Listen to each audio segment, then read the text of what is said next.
On this episode of Game Rivals, we're going to be talking to a special guest about Destiny 2. I hope you enjoy.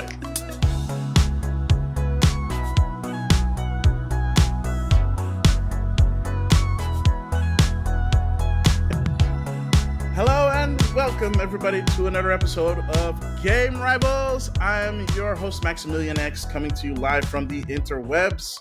And today I am joined once again by the Guardian himself, RiceBoyyyTV. How's it going, Rice?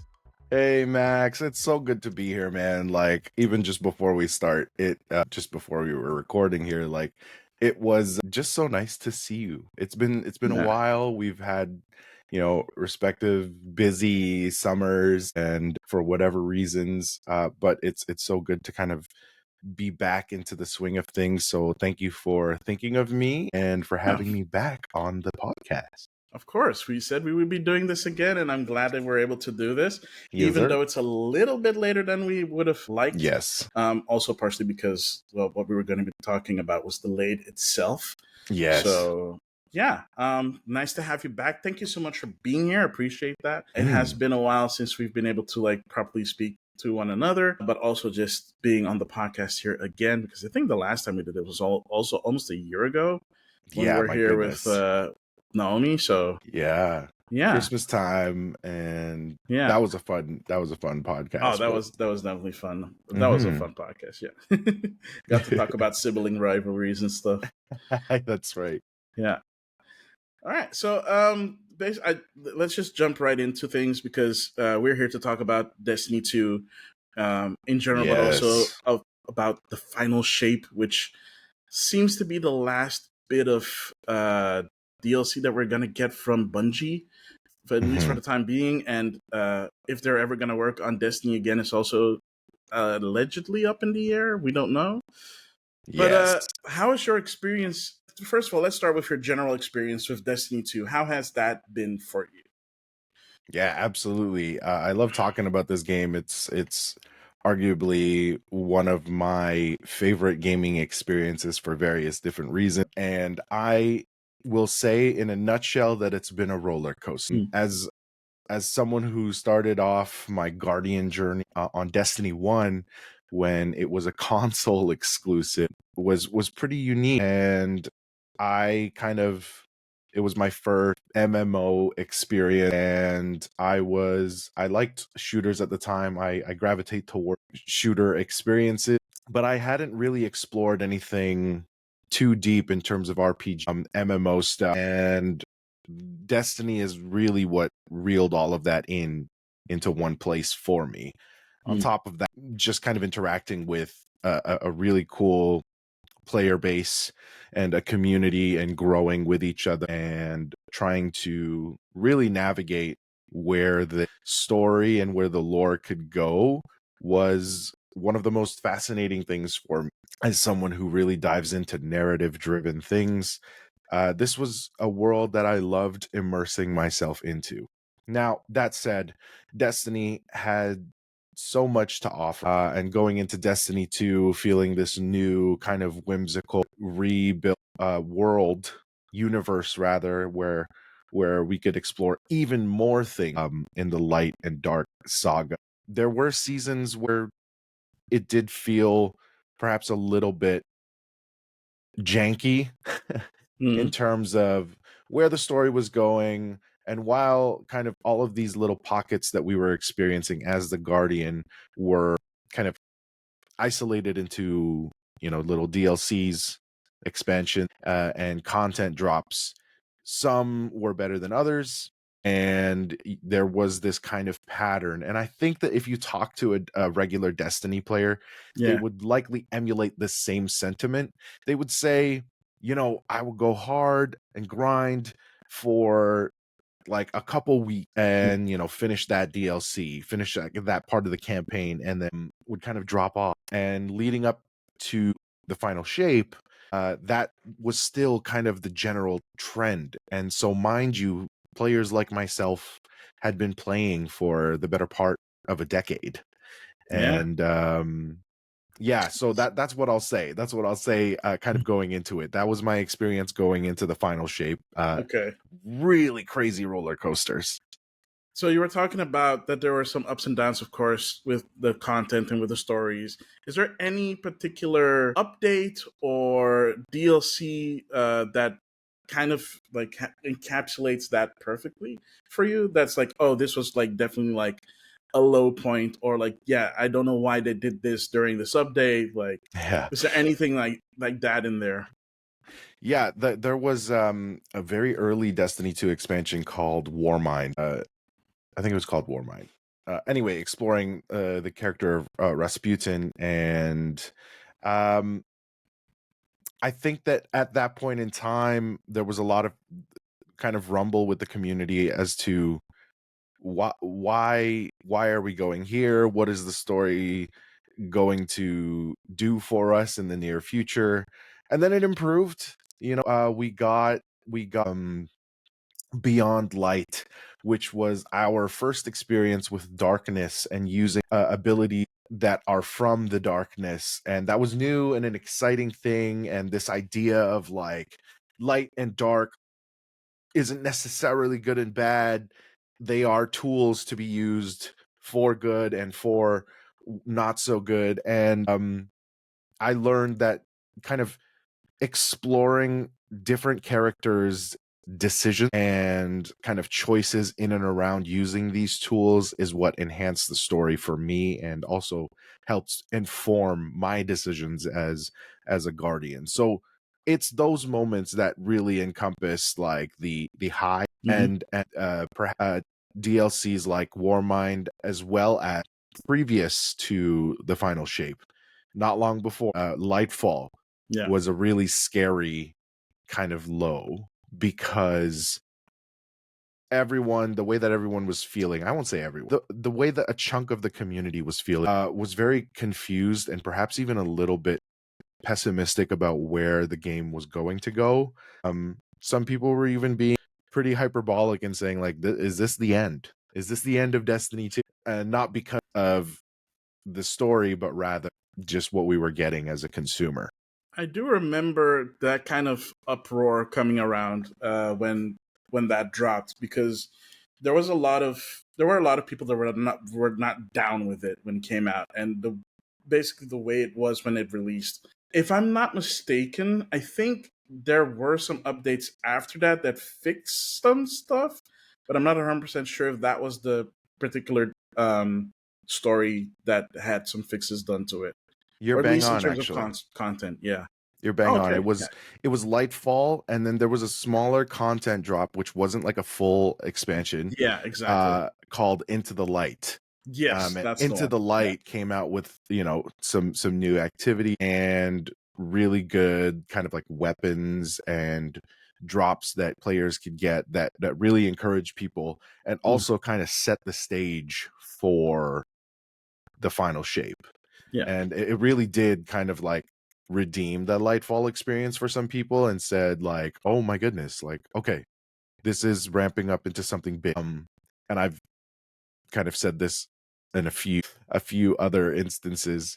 It was actually Dad, a YouTuber, that had said that this final shape, this expansion, was the Avengers Endgame moment for Destiny. Damn. And so Okay. yeah, that was what people were feeling going into the final shape. Yeah. So, in terms of, we're probably going to get into it a little bit more, because I'm going to ask you about your experience Mhm. playing the final shape. Does it feel like a good conclusion, or does it feel like they left something open that Mm. might have had another like DLC, maybe like a year later? Yeah, good question. And I know that not everybody will share my opinion, but I think that it actually could have tied things together quite nicely. It could, and I would be fine with. I would be quite satisfied if, and maybe it's because my desire for gaming experience is for some sort of narrative to come to an end, to come to a Mhm. close, Yeah. because Yeah. that gives me kind of like a sense of accomplishment. Adds to the nostalgia. But there are 3 episodes, I believe, planned for the seasonal content. And there is, let's just say, well, I mean, it's been out long enough. If people want to play it, they'll discover that at the end of the game, there are still events happening. So let's say the aftermath of the conclusion is what's unfolding now. Okay. So assuming we know that they're not going to do anything more of Destiny 2, they could use these episodes to like tie up loose ends. I think so. I think they should, to be honest. Yeah, I believe that it's enough time for players to really kind of get their money's worth, but also get their 10-year saga's worth events to a conclusion. So I would hope that that's where they're for various reasons that I'm sure we'll be talking about today. Yeah. Because you're talking about 10 years, and I'm going to be completely honest. When they announced Destiny originally, and they said this was like a 10-year saga thing, in my mind, because I was not thinking of this as an MMO back when it was announced. I was thinking of it as like they were literally going for a trilogy. So if you're gonna have like 10 years to make these games, like the bulk of the work would be done by Destiny 1, and then basically you're using the skeleton of Destiny 1 to improve upon, and then you make Destiny 2 a couple of years down the line, and then you do Destiny 3 a couple of years down that line, and then basically you have 10 years of like Destiny. That was how I originally saw that, until they said like, oh no, this is going to be like more of an online experience. There's going to be an ongoing story, blah, blah, blah, blah, blah. Then it got really confusing, at least to me, that, okay, so you've done Destiny 1, and then now you're going to do Destiny 2. And then they left Activision, which partially I feel like good for them. And then they added up with Sony, and Sony gave them the free reins. And then I thought like, okay, that's great. And then all the stuff happened afterwards. So that means with the final shape, it's probably the end of Destiny 2. We're not going to see Destiny 3. So that's a mystery that we'll be talking about. But at least for now, you've played the final shape. I know that you play with friends, so I think you have like a fixed party that you play with.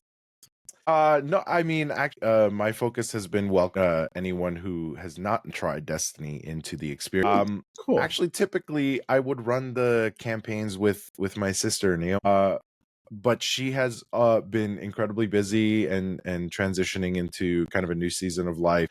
We didn't get to play together. On the contrary, I actually played a ton of the final shape and just random match activities here and there, because I just wanted to kind of jump in and and talk about.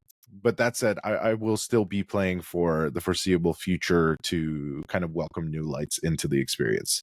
Nice. Very cool. Very cool. Yeah. Is this the first time that you've had to do that with like new content, or is this something that you like do on and off? I mean, I know that you welcome new lights to Destiny more often, but like specifically like doing the new DLC when it first drops, is that something that you've soloed for multiple times before or not?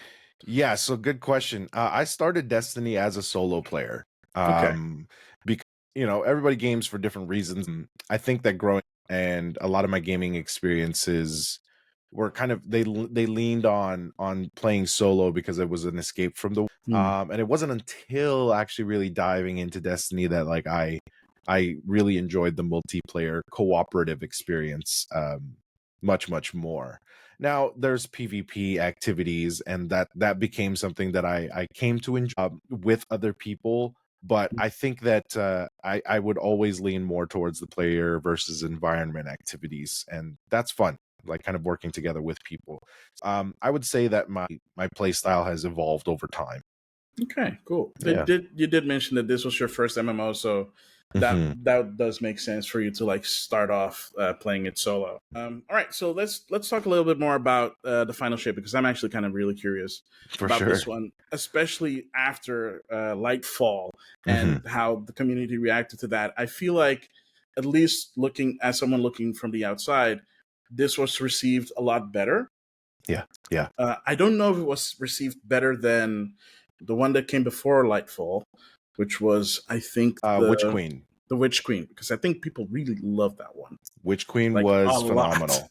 Yeah. Yes. Yeah, there So were big twists and turns with with certain characters, especially Savathun, and Savathun kind of yeah, really it provided this really big story that mhm. I guess I'd say that it was so intertwined with what we were doing as Guardian, that we were so invested in what could be, and then when it was revealed X, Y, and Z was Sabbath, we there was the impact the community felt of like, oh my gosh, like that was such a twist. Didn't know that. What is she up to? What is next? So right, it kept people invested in that story. Yeah. And I will say that the Witch Queen is still paying off in the events of the final shape. Oh, I damn. love Okay. that. Yeah, yeah. That's cool. Awesome. Hmm. All right. So how did you feel going into the final shape? Heavily anticipatory, and I was nervous. I wanted to be a little bit like cautious. Hmm. I was Yeah. reluctant to just be like, this is going to be so good. Didn't want to get my hopes up because there was this general trend of like being excited only to feel like, oh, yikes, like that's not where I would have gone with the story. And Hmm. that's different from like a writing choice that you don't agree with, but still understand, right? Yeah. Yeah. Like, Yeah. Yeah. yeah, there's this feeling of like, oh, that feels out of place. So yeah, I kind of lost track of the question. What was your question? Sorry. My question was, how did you feel going into uh, the final shape? Yes. Yeah. Yeah. So yeah, very, very anticipatory. But I ended up really enjoying my time. Yeah. Okay. And in terms of all the DLC that's come out, how how does it like stack in terms of like the pacing of it all? Does it feel like the story beats come along just as often as they did in previous story DLC? Yeah, I think that this is one of the higher tier DLCs. Ooh. I really enjoyed my time, and I like I said, like if this is the end of Destiny 2, I think that they did it well. It really felt like a love letter to longtime veterans. It really felt like this is like a big climactic payoff to everything that we have gone through. You know, it's not without problems Yeah. and plot holes here and there, but there's just so much lore. It's such a big universe. It's 10 years of content and story, and even outside of what's directly presented to you in the game, there's so much more. There's so much more. So if outside of just the gameplay, like if you're reading the books, if you're reading the lore that you unlock, that's hours and hours and hours of content that's not in direct storytelling with your cinematics, Yeah. with your activities. And it's a lot to take in. It's a lot to take in. But for those who have invested, and this is a specific group of the community, I suppose. For those who have invested in the lore, in the deeper stories, and all of these character arcs, there is a payoff. Mm. But for someone who is coming into it and perhaps like wanting to experience all of Destiny, probably a little too overwhelming to take in. Yeah, I can imagine that. Because there is a lot of lore that you probably need to be catching up with if you're going to it from that perspective. That being said, another aspect of Destiny that is very popular amongst most players is, of course, getting the weapon loadouts, getting Hmm. your legendaries, and all that stuff, and building upon your character's set and making it more unique to yourself. Yeah. I would say. How do you feel that did they add more in that regard for you to say like, oh, I can do more stuff now as my chosen guardian, or do you feel like, oh, it's a little bit more samey, or the quality of the gear that you can get is, I don't want to say fallen off. That sounds that sounds No, so I over get it. exaggerated, but yeah, No, I totally get it because I mean, to be honest, some people did feel that, yeah, even those terms falling off. There were seasons where Bungie had kind of made the decision to vault certain content. Yeah. Controversial takes on that, and like some people understood, but also a huge chunk of the community was like, that's content we paid for and should have access. They have addressed issues like that with mechanics like the timeline, for example. Timeline wasn't implemented until Into the Light, I believe, and that is a way to experience past expansions, or at least past pivotal moments in the story, so that new lights can kind of be contextualized going into the final so that was kind of like a last minute effort to address that issue. Another one was the sunsetting of weapons. So what that means is that certain weapons were no longer usable. Yeah, they were no longer able to be upgraded to the current light level. So they That's even worse. stayed they stayed at the level cap of That they previous were, yeah. expansions. So they kind of were deemed use. And while I understand what they were trying to do, because they were making room for new weapons, for new experiences, and for people to kind of gravitate towards those, some of those weapons all the way back from the beginning were so below. Yeah. And to kind of like take that away by sunsetting them was really, really crappy. Yeah. But they did address that, which then caused more controversy by unsunsetting them. Wait, really? Yes. So I could take my old Recluse, which is a submachine gun that I love to use in PvP, and upgrade it to the highest light level, the current level. So like there were people like myself who looked at like some of the old sunset weapons. I can level this up. The It's okay.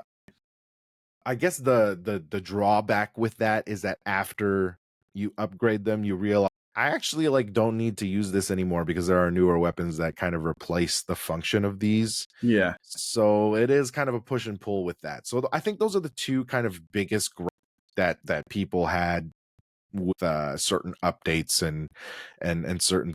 Always going to be an issue with balance.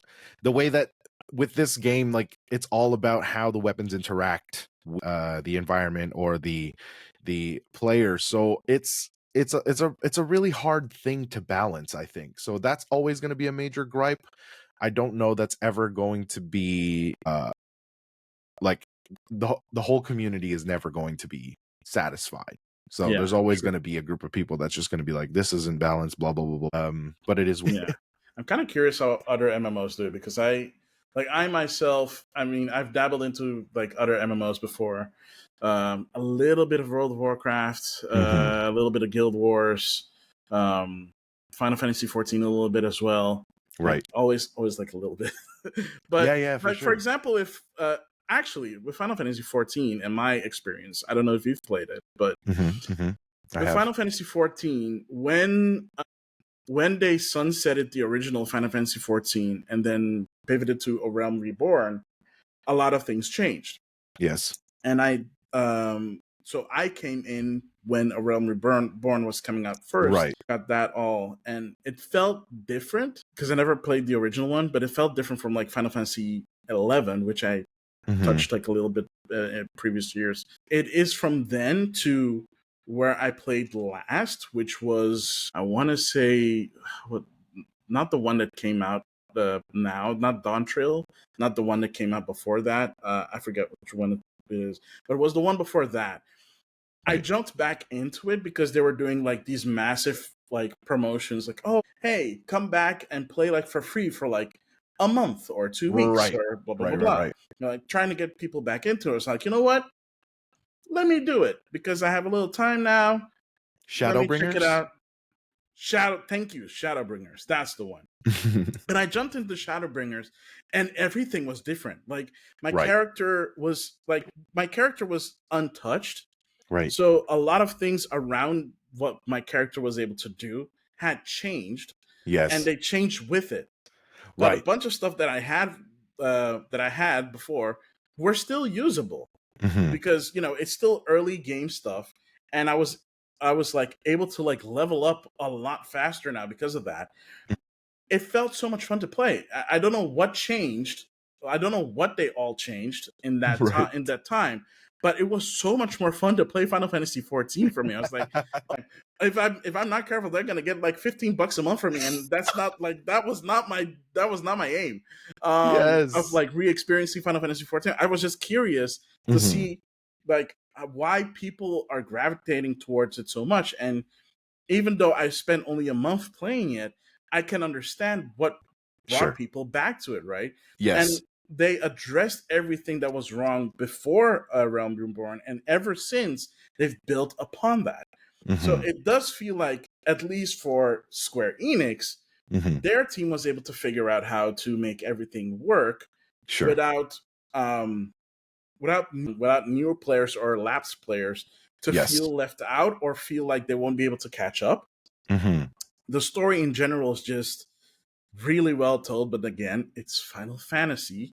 You Yes. kind of expect that, but like it kind of goes above and beyond, to be honest. So it is kind of weird, and then you hear about experiences in, for example, Destiny, but not just Destiny 2, but also other MMOs that are not doing the same thing. And it's like, so are you not doing the same thing because it doesn't fit your gameplay style or the game's MO, or is it just because it doesn't make sense, or if it would be too much of a hassle to like look at it from that perspective and see how can we do something similar Yeah. and keep our current fan base happy, but also make sure that it is a game that lasts for a really long time. Because I think Final Fantasy 14 is all, I think they're both the same age, or Final Fantasy 14 is a little bit older, but I feel like, 2013. okay, yeah, Destiny 2 was like So 20, yeah. 2013, 14 as well. Yeah, so they are the same age. Yeah. Yeah. So it's kind of interesting to see how that worked. And especially when we talk about like the vaulting thing, Yes. I'm not a Destiny 2 fan, but when I heard that, that hurt me. And Yeah, I'm you not hurt for even people.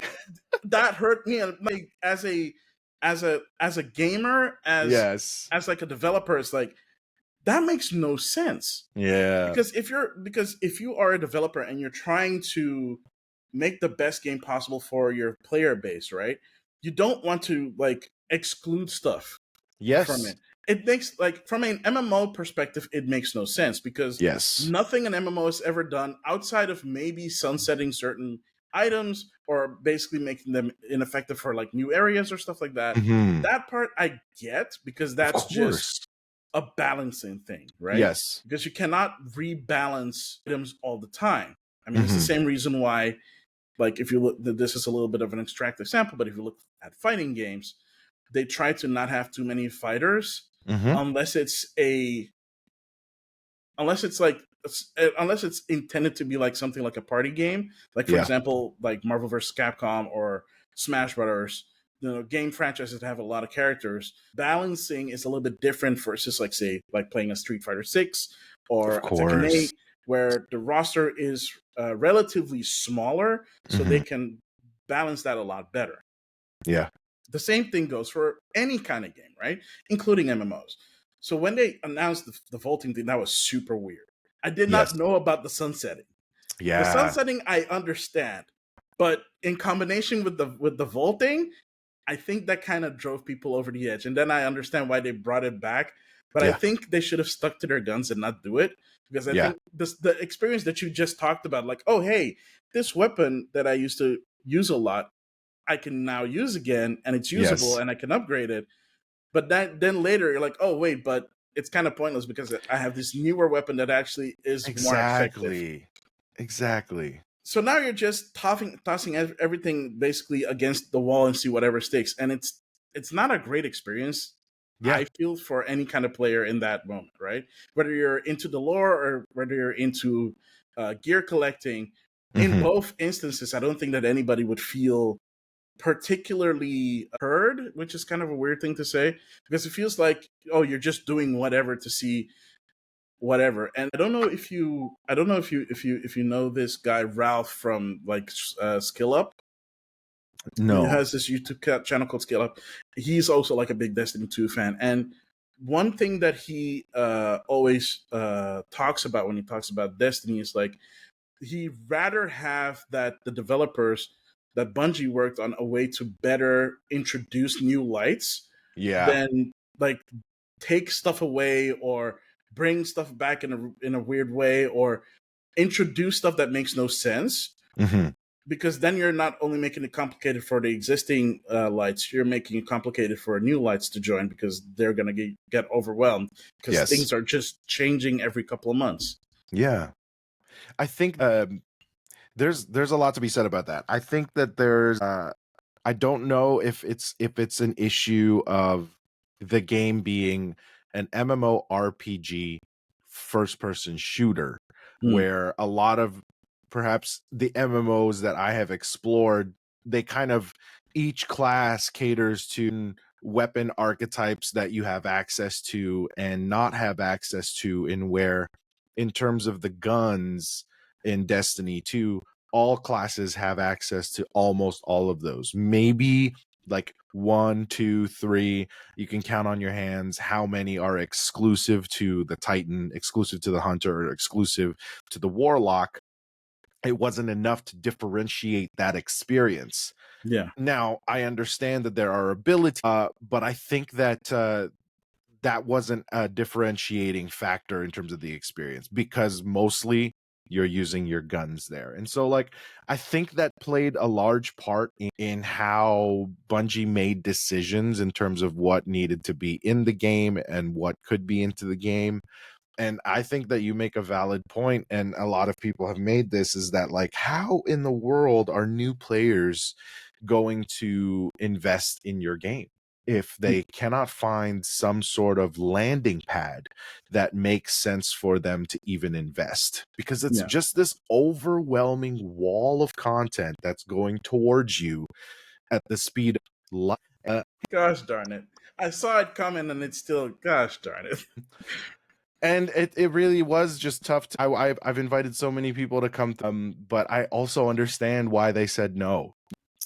I'll even go as far as to say that the final shape was for the veteran Destiny players. It was for the people that invested their time into it and either couldn't stay away or decided to come back. Yeah. Also, the other thing, because of the vaulting, especially in terms of like story stuff, really hard to bring the new players in. Now, you said that they did the timeline thing. I was actually kind of, because I hadn't heard of, because I heard that they were doing the vaulting, and I guess the timeline thing is what they were talking about. But how does that work? Is it like actual, like Cliff Notes stuff that you're seeing or reading, or does the player actually get to re-experience those pivotal moments? Yeah, so they are pivotal missions that that you experience within these expansions that kind of give you the big moments that will have a payoff in the final shape. So it's still specifically kind of curated for that final shape experience. It's intended to, I guess, point people towards that last expansion. Usher them in. Yeah, exactly. So it's, again, I think it was a Hail Mary, and like you said, just throwing stuff at the wall hoping that it sticks. It was late in the game. You know, the reason why I talk about Destiny 2 is because I happen to be one of the players that has invested time into it all these years. Yeah. But unfortunately, my experience with trying to invite people in, especially like this late in the franchise, like it's near impossible. And I totally and as a veteran player myself, like, you know, like I am experiencing at this point like that same pattern of falling off. They're just grindy activities that you've done for because I can praise the narrative all day long, right? And the campaign, I will give it its flowers, but it's a small portion of the full MMO experience. I will give it like a 9 out of 10. You know, the narrative, the campaign experience, and even just some of the mechanics that have been built into this expansion. But unfortunately, it's just a small portion of the game, and it's very, very difficult to get people to play with me. Yeah, I understand. Do you feel so? This is gonna be the last thing I ask about the final shape, because I also want to talk about the other stuff that we mentioned before. Do you feel that the timeline, if you look at how, I don't know if you actually tried out the timeline yourself, like, do you feel like that actually does a well enough job to usher people into the final shape that are new to it, that you're like, oh hey, look, I understand that there's a lot of stuff, but hey, let's do this like timeline thing and like then get into the final shape, and I promise you you're gonna have like an incredible time going through all that. Yeah, it's hard to make a definitive statement, but I will say this, that the timeline provides you with, like, you don't want to get into a show that everybody's watching, but you haven't Yeah, watched the previous seasons, and you yeah, don't yeah, yeah, even really have the time to binge watch those seasons. You go to YouTube, and then you hope that there's a creator that makes you like a synopsis over, like seasons 1 and 2 in 5 minutes or in yeah. 10 minutes or something like that. I would say the timeline functions like that. So Okay. they are pivotal moments that kind of were moments that players emotionally invested in, that create, I guess, some form of attachment to a character Mm-hmm. that will somehow pay off in the campaign of the final shape. Will it contextualize every little bit of the narrative? And that's where I guess the aim of that would be to buy the DLC. Like, here's a piece of this, right? This is the premise of expansion. If you want more, here's this like pivotal mission. If you want more of this, get the DLC. And that way you will be fully contextualized going into the final shape. Right. I guess the answer is no. But Oh, but oh you dear. you you'll have enough, right? Okay. You'll have Yeah. enough Fair. in your Oh dear. I mean, okay. I mean, that's fair. Yeah, I don't know what they were hoping or expecting that would do, because you're then still missing like the emotional investment in mm, that. So yeah, I get that. All right. So final shape, it's mhm, out. mhm. Then a whole bunch of stuff has coming out about Bungie since, and Yikes. whew, Yikes. yeah. I mean, I Yikes. haven't talked Yikes. about the news in a while, and Yeah. like especially not this news, but like a Cliff Notes version. Basically, around 300, almost 300 people got fired from Yeah. Blizzard as a part of Blizzard not being able to uh, it basically show results in terms of Destiny 2 doing well enough, but also apparently they were working on a bunch of other stuff in the background that we did not know about. Stuff that's been canceled. They're still working on Marathon, but how that's going to shape out, we don't know. Yeah. How Destiny, like we said before, how Destiny 2 is going to end might be with these 3 episodes that are coming out. Hopefully they do, because I don't think at this point they should tease anything else, because the team has gotten a lot smaller, and basically what seems to be happening is where when they were originally bought by Sony, they retained their independence despite Mhm. being a part of Sony, being part of PlayStation team. But they had their autonomy. They were allowed to do whatever they needed to do as long as they produced results. Unfortunately, just like any other company that has higher ups, they shot themselves in the foot Yeah. multiple times, Absolutely. it seems. And even their Absolutely. CEO apparently Oh, allegedly showed off his car collection to employees days before having to tell them they were being let go. it was such a middle finger, bro. That I've heard some really scummy stuff in my day Mhm. covering like video game news. This probably is up there. I don't Yeah. think that this is the worst thing I've heard about a CEO doing, because the guy that used to run damn, what is that? Dingus his name again. Parsons. No, Oh, from sorry. Microsoft, the one before Don Matrick. Oh, okay. Holy crap, that dude almost destroyed Xbox. That is bad. Mhm. Mhm. Like John Riccatello. is bad. He almost destroyed EA and he almost destroyed Unity. So that's pretty bad. So this awful. ranks up there, Yeah, but it's man. not as bad as those guys. Sure. It's still pretty bad. Here's So here's a line. Here's a line from an article that says former Destiny 2 community manager Leanna Rupert shared a story on social media of struggling to find money for groceries while working at Bungie, while Parsons no. bragged about a few new expensive cars he bought Oh that you can come to no. his house and see them. Wow. Bro, wow. Okay, that's sick. That's I didn't That's even see. That's crazy. awful. That Listen, is. as one of the people who understands that groceries are not cheap, you know, whatever economy that you're in, like it's hard out here. It is And hard. and this guy's like, yo, check out my ride. You should come over and check out my ride. Oh, you're fine. I don't. I swear, honestly, see, like this is the reason why what basically seems to be happening right now is they had to downsize a lot of stuff. A lot of projects that they were working on, they had like apparently a bunch of incubation projects going on, all Yeah. gone.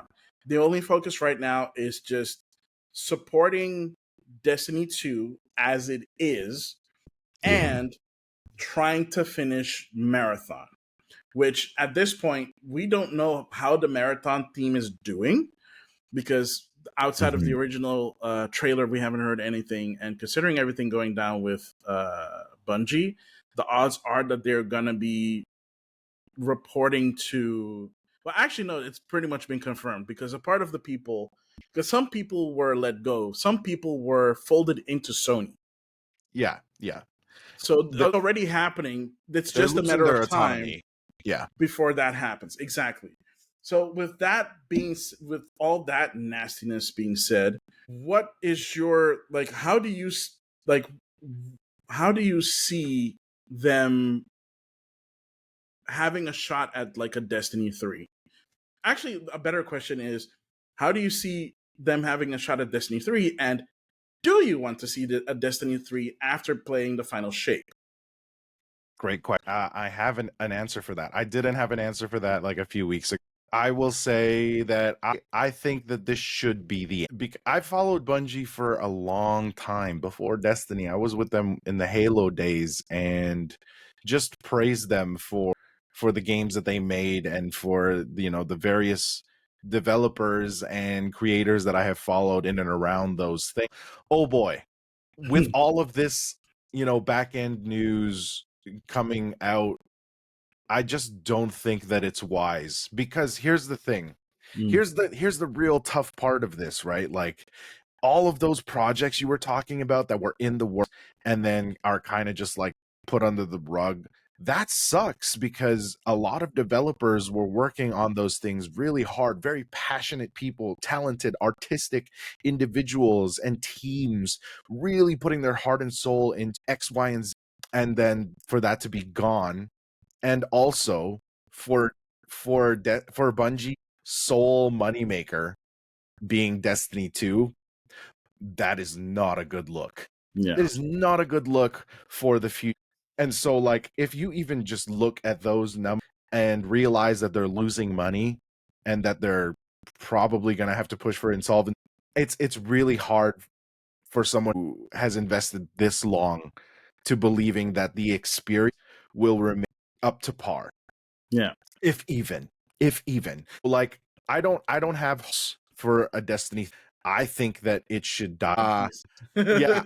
I but at the same time, right? Like, if that's their only moneymaker, like, we need something from Marathon. Consumers need to see some gameplay. We need to see your final Hail Marys, because this is a very scary time for Bungie. And I just want to like reiterate that, like, I said this on the PlayStation Generation podcast, but like, when I think about these layoffs, man, I think about families. I think about people's livelihoods, their passions and their talents. And I follow a few people on LinkedIn that worked for Bungie that kind of shared their stories, and it was heartbreaking, because these developers are all guardians, are also people that invested into as players. So to hear those stories, I think that to really honor those people in the community, that the franchise has to come to an end.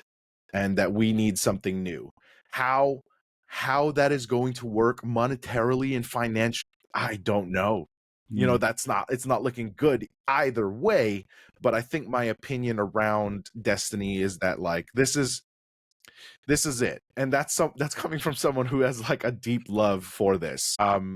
Yeah, I think that's where I stand. I really hope that the people that lost their jobs, you know, find work, and that they continue to do things passionately, because at the end of the for me, like that's just like it hurts my soul. It really does hurt as a human being, because like the world's in a tough place, man. Like we're 2024 is a great year to be alive, and there are so many experiences that no one before us could ever even imagine, but in the same breath come with huge problems. Like, I know we're just talking about Bungie, but mass layoffs has just been a general trend in the gaming industry. Yeah, for the past, I want to say, through 2-3 years now. Correct. Yeah. And so I think when I have a son, and so I do think about legacy. I do think about, you know, future generations. And so like, how do we encourage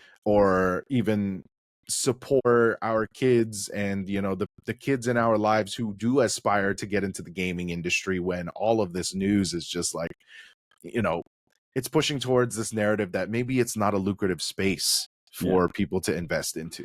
Yeah.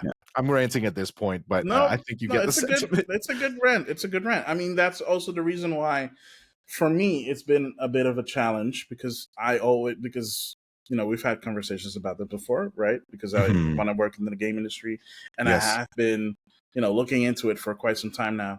And I gotta be honest, if it wasn't for a certain Twitch streamer, Pirate Software, I don't know if you know him or have seen his content on YouTube, especially the YouTube Shorts.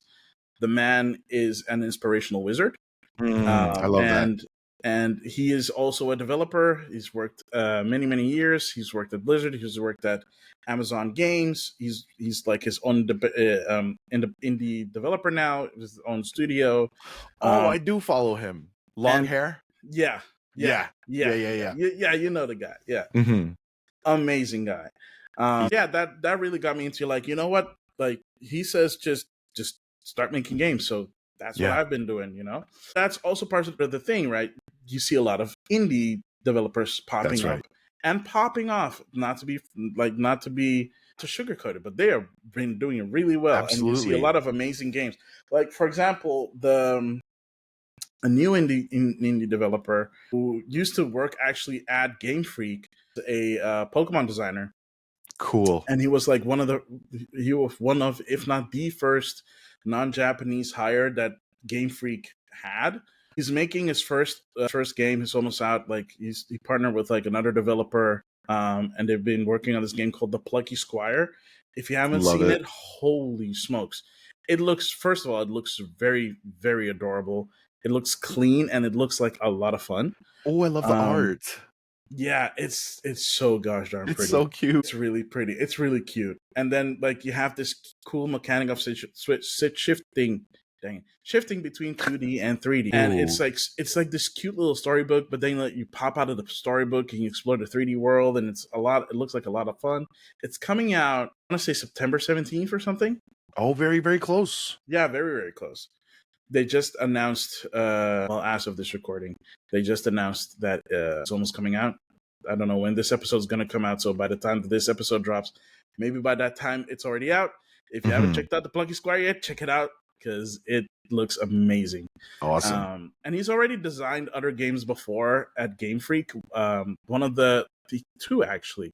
One of them was a 3DS game called Harmonite, which was this cute little rhythm game. The other one was Tembo the Badass Elephant, also surprisingly semi-rhythm-y, also a platformer. So knows this stuff. Like, seeing stuff like that, right? Seeing cool indie titles like that, you know, games like Slay the Spire, Rogue Legacy. What's the other one? What's the other one I was about to say? Dead Cells. You know, like the Hades games. Oh man. Just like seeing that kind of level of creativity being essentially unbridled by, like publishers that want specific targets and blah blah blah and Yes. whatever, what have you. Seeing that thriving in this kind of environment gives me a little bit more hope for the industry. But at Hmm. the same time, you like your popcorn flicks, right? You like your Sure. superhero movies. You Sure. like your you like your like action flicks. You like your big Big box. tentpole Yeah. movies. So, and Yeah. the same thing goes for gaming, right? You Yes. also want to have those triple A experiences that make you feel like you're experiencing something that you couldn't otherwise. Yes. Seeing that part die off is Mhm. sad unless something crucially changes about how these big publishing houses do their work. Yeah. We're going to see a lot of talent go either elsewhere or worse, just straight up quitting and not coming back to the Yeah. game industry at all, because that's also happened before in the past. That might also be happening right now because the game industry is very tight knit and talent might get some new jobs in the game industry. Mhm. Talent might also consider, hey, I've been treated crappily for the past 10 years. I don't want to deal with this anymore. I'm just going to look Absolutely. for a different job outside of this industry, Yeah. which would be very sad because, that's just a lot of talent lost. Yeah. Yeah, and that's I mean exactly what you're saying is what I have seen on LinkedIn amongst developers who have lost their jobs. And you know, it's hard to stay hopeful. There are those who remain optimistic and that, we will bounce back as an industry and that people just need to recognize that there is a huge cultural shift here. And Yeah. I think that maybe part of that is also educating the consumer as to what goes into game development. Yeah. I would argue to say that a large us as a consumer actually don't know the work and the efforts and the money that go into development. And so there is this discrepancy between development and the consumer that it's just a huge disconnect, right? Yeah. And so in order for people to be inspired and in order to people to feel safe in job security, I think that there needs to be a kind of an educational shift in the gaming industry and the culture, both in on the executive level and at the Yeah. consumer level, because the people in the middle are just like they're hurting, man. They're Oh, hurting. kidding. No kidding. And the funny part is actually because if I don't know if you know or realize it, but like at least 15 years ago or so, like for example, Capcom was hurting bad, right? Yeah, Sega was hurting bad. true. And people are like, "Oh, it's gonna be the end." It's like, are they gonna get bought? Oh, like I heard that like Ubisoft or something, they want to buy Capcom, or like Xbox like want to buy Capcom or and Sega and blah blah blah. And it's like, and to me, and that was like, first of all, that's ridiculous. Don't even Mhm. try it. Second of all, the way the corporate structure in Japan works is more about keeping like actual retention. When a publicly traded company does poorly, the people that are supposed to feel it first are the executives. So Yes. that's why you never see mass layoffs Japanese Right. development houses. What will happen is their overseas offices will get layoffs because that's overseas and that's how it works over Mm, there. But their main offices will never have that same experience. right. Like Nintendo doesn't fire people, as far as I can tell. Mm. Nintendo Limited in Japan. From Soft, FromSoft, as far as I could tell, has never fired anybody. and they made a Capcom statement. Capcom is the only one where I remember that they did Capcom and Konami are the only ones where we know that they fired them, but they presented it more as like, oh, we had an amicable split, right? Yeah, yeah. Because the Marketed same, differently. yeah, they marketed it differently, but also considering that he was at a higher position, they were able to do that. Right. If he was a lower position person, if it was just like the game designer, they would not Yes. have been able to touch him, Sure. right? But because he was a higher position, they were able to basically work out a deal where he leaves Mm, and they don't give him credit I anymore. see. Right. the same thing happened like years prior with Karashi-san, the guy that was helming at the time Castlevania. Right. So he's the guy that was the director for Symphony of the Night, and basically because Symphony of the Night did well and all subsequent games in that style did well, the Metroidvania styles, he got a top position. At a certain point, the games were not doing well, and I think he actually left in that regard. But like, for example, the head of the Mega Man franchise, I forget his name, something Koji, something whatever. He did not have an amicable split. So a similar thing happened where they essentially went their separate ways. They fired him. And he basically started doing his own stuff. So he even set up his own company called Concept, and he put out a game. Was that not a great game? I don't know if you've ever heard of Mighty Number 9. I have heard of it. I have to preface, it was a Kickstarter, and I was a backer like day one. Okay, you supported this. I supported this because the vision, of course, good. Then the game came out, and it was bad. Here's the really messed up part about that one. They promised a 3DS version of that game that never saw a light of day, and we never heard of when that was ever supposed to come out. It just died, and they never talked about it. Sad. Yeah, not that I don't think that anybody is like heartbroken, but I can imagine the people that specifically got into the Kickstarter for that specific version are not too happy. I see. Yeah, so I think the last thing he did was he helmed like another game project, but that also went nowhere.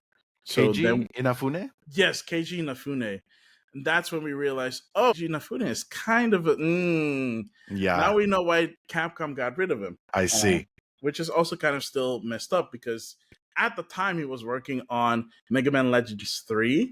Right. And because he got ousted, that project also died. And it's never been touched ever again. I don't think that's ever going to happen because the last game that we got from Capcom in terms of Mega Man that wasn't a collection was Mega Man 11. And that already, I think that's also almost been almost 3-4 years now since that came out. Yes. It's like, so Mega Man 11, good. We're going to get a new Mega Man game? Probably not, at least not for the foreseeable future. Because, I don't think there's anybody at the company really championing Mega Man games at the moment.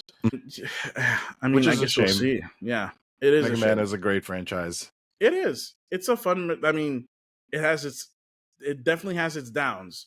Of course, but the ups are really good. They are. They really are. Oh boy. Yeah. So I guess with that, I mean, at this point, Bungie's, because we were talking about Bungie, Bungie's future is definitely up in the air. Yes. It's basically a matter of time before they get absorbed into PlayStation proper and basically become a Herman Hulst-led studio, just like every other studio at this point. Which also was interesting because they were the only studio that were able to pull this off. Yeah. Being bought by a big company and still retain their autonomy. Yeah, and it's so interesting. This was basically like an experiment. Everybody was looking to Bungie to see if they could pull it off. Everybody expected them to pull it off. Unfortunately, they did not know what was going on in the background. Yeah. It was such a guinea pig. And it sparked so much conversation. But yeah, at this point, with all of the news that's coming out, it's not looking too good. Yeah, and I don't think any other company is going to try what Sony did. They're not like, you want to retain your autonomy? Fat chance. Talking about Sony decisions is a whole other episode, Max. Oh my gosh. No, okay. So actually, let's leave it.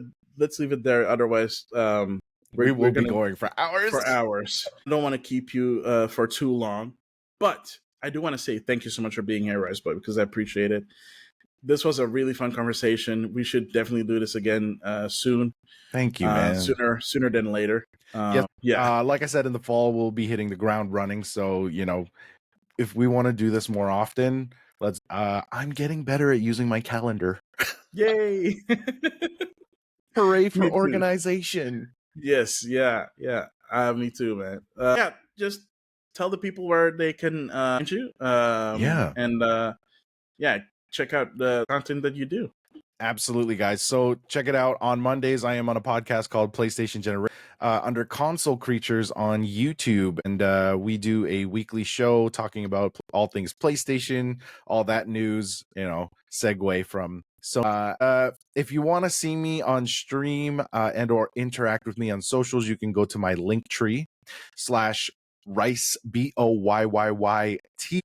Hopefully you can come through and we can play some games together or just hang out and get to. Thank you so much. I will definitely leave some links in the YouTube version of this episode, so check out the links in the description. Yeah, that is it. Game Rivals, thank you so much for watching. Thank you so much for listening. If you're watching this on YouTube, don't forget to hit the like button. Subscribe if you want to follow more. Get to hit the bell button to get notified when a new episode drops. Listening to this on your favorite podcasting service, you can find us anywhere. Our home is on Spotify, but you can find us on Apple Podcasts, Google Podcasts, on you name it, we're probably there. Find me also on Twitch every Tuesday and Thursday, whenever that is possible for me. That's twitch.tv/Maximilian_X. And you can also find me on Instagram, which is, of course, Maximilian_X as well. You can find my updates there as well as on TikTok. So with that said, thank you guys so much for being here. As always, I've been Maximilian X, and this has been RiceBoyyyTV, and I will see you guys in the next one. Later.